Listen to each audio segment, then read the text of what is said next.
Assalamualaikum warahmatullahi wabarakatuh.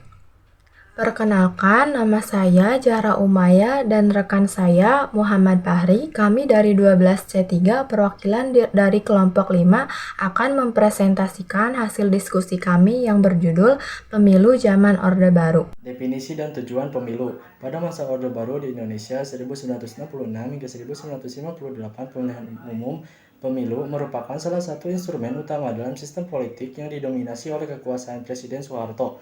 Secara definisi, pemilu pada masa Orde Baru adalah mekanisme formal untuk memilih wakil-wakil rakyat di lembaga legislatif, namun pelaksanaannya lebih berfungsi sebagai alat legitimasi rezim daripada sebagai praktik demokrasi yang sejati.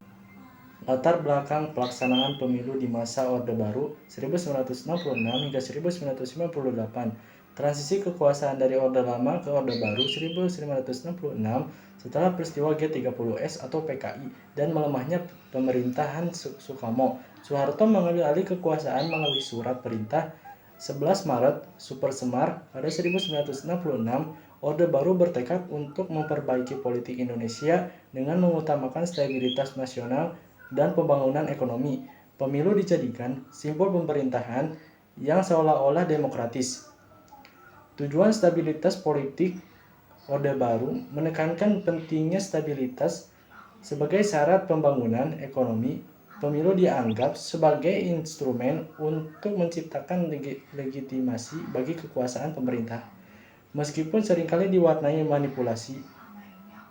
Demonstrasi golongan karya Golkar, pemerintah Orde Baru mendesain pemilu agar mendukung Golkar sebagai alat kekuasaan. Peran pemilu dalam sistem politik Orde Baru. 1. Legitimasi kekuasaan.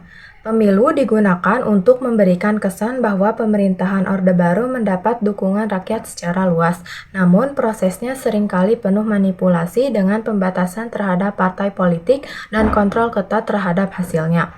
2. Pengendalian politik.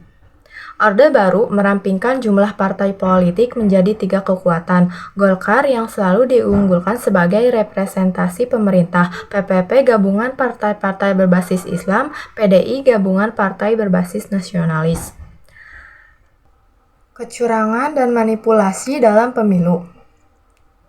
Pada masa Orde Baru, kecurangan dan manipulasi dalam pemilu menjadi salah satu ciri khas yang sangat menonjol.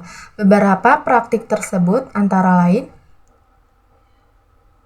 mobilisasi PNS dan masyarakat untuk mendukung Golkar selama pemilu.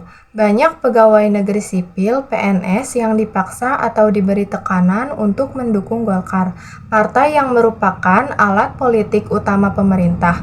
Selain itu, berbagai sektor masyarakat, termasuk desa-desa dan kelompok-kelompok tertentu, juga dimobilisasi untuk memberikan suara mereka kepada Golkar. Mobilisasi ini dilakukan dengan berbagai cara, mulai dari pemberian insentif hingga ancaman terhadap karir atau fasilitas mereka jika tidak mendukung Golkar. Dampak pemilu Orde Baru. Yang pertama, legitimasi semu terhadap pemerintahan otoriter. Pemilu memberikan kesan formal bahwa pemerintahan Soeharto berjalan secara demokratis, tetapi kenyataannya prosesnya dikendalikan secara ketat untuk mempertahankan kekuasaan.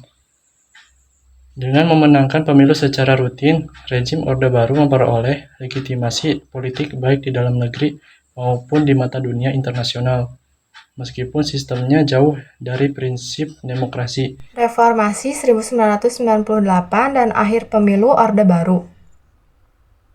1. Krisis ekonomi dan sosial sebagai pemicu kejatuhan Orde Baru pada akhir 1990-an. Indonesia mengalami krisis ekonomi yang sangat parah akibat gejolak moneter Asia pada 1997. Nilai tukar rupiah terhadap dolar AS anjlok, menyebabkan inflasi tinggi, PHK massal, dan kemiskinan meluas. Kondisi ini memicu ketidakpuasan terhadap pemerintahan Orde Baru yang dipimpin oleh Presiden Soeharto, terutama karena korupsi, kolusi, dan nepotisme (KKN) yang merajalela. Ditambah dengan represi politik dan pelanggaran HAM, krisis sosial ini memicu gelombang demonstrasi besar-besaran, terutama dari mahasiswa yang akhirnya memaksa Soeharto mundur pada 21 Mei 1998. Kesimpulan 1. Kesimpulan tentang karakteristik pemilu Orde Baru. Pemilu pada masa Orde Baru ditandai oleh kendali pemerintah yang kuat. Proses pemilu sangat didominasi oleh pemerintah, khususnya Golkar, yang hampir selalu memenangkan pemilu dengan angka signifikan.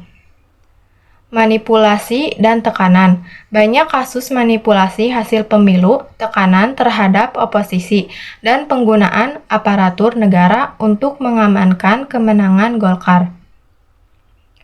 Minimnya kebebasan politik, oposisi dipinggirkan dan hanya 3 partai yang diizinkan berkompetisi dengan keterbatasan dalam menyampaikan pandangan yang berbeda dari pemerintah.